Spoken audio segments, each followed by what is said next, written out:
Баршаңызға қайырлы күн болсын. Сіздерге зейнетақы түрлері және 2023 жылы көп балалы аналарға бала жасымен және де қарттық жаспен қандай зейнетақы алуға болатындығын есептеп көрсететін боламын.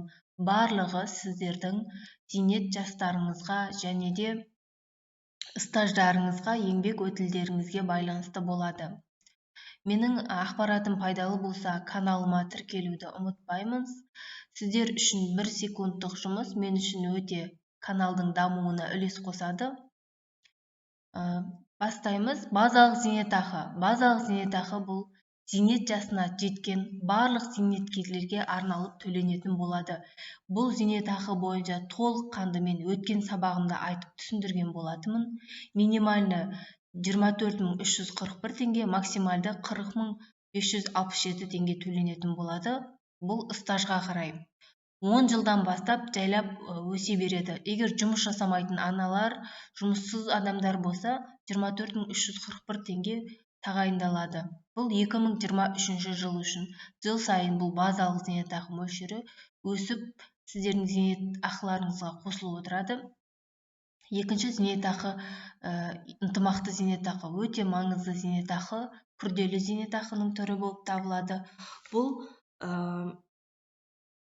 1998 жылы 1 қаңтарға дейін еңбек өтілі бар көп балалы аналар мен қарттық жасқа келгендегі зейнеткерлерге тағайындалатын зейнетақы болып табылады. Үшінші, бірыңғай жинақтаусыз зейнетақы қоры. Бұл қорда жиналған өзіңіз жұмыстан төлеп отырған зейнетақыңызды ай сайын сізге таусылғанша, өзіңіз жиналған қаражатыңыз таусылғанша ай сайын сізге қосымша осы зейнетақы түрі қосылып төленіп отырады. Яғни осы 3 зейнетақы қосылып сіздерге қарттық жаспен шыққан кезде төленеді. Ал бала жасымен шыққан кезде сіздерге тек ынтымақты зейнетақы ғана тағайындалатын болады. Осы ынтымақты зейнетақы бойынша сіздерге есептеп көрсетейін. Ынтымақты зейнетақы 2023 жылы әйел адам үшін 240 ай, бұл есеп үшін қажет, ер адам үшін 300 ай қажет, яғни әйел адамның стажы 240 ай болғанда бұл 20 жыл, ер адам үшін 25 жыл еңбек өтілі. Еңбек өтілі кем дегенде 1998 жылы 1 қаңтарға дейін 6 ай болу керек. Максималды табыс 2023 жылы 189.750 теңге тағайындалады. Яғни осы максималды 189.750 теңгеден сіз артық төлемде ынтымақты зейнетақы түрін ала алмайсыз.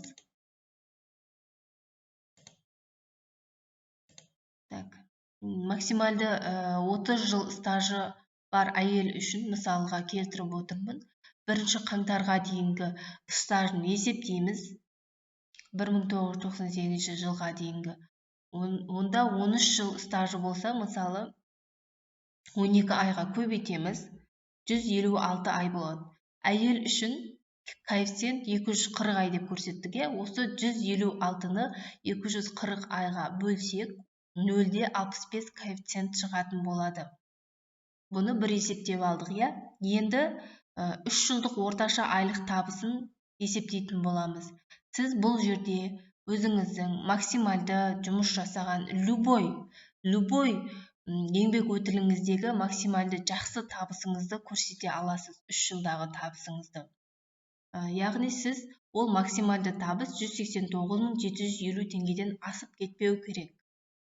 Мен 3 жылдық табысын 180 мыңдық табысын алдым. Осы 180 мыңның 60%-ына көбейтеміз. 60%-ды біз мына коэффициентке көбейтетін боламыз.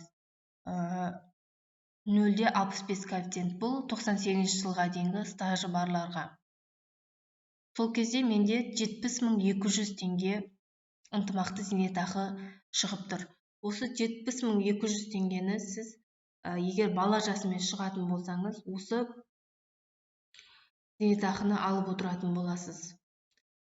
Ал қарттық жаспен шығатын болсаңыз, сізде мысалы 30 жыл стажыңыз болса, максималды 40.567 теңге базалық зейнетақы аласыз.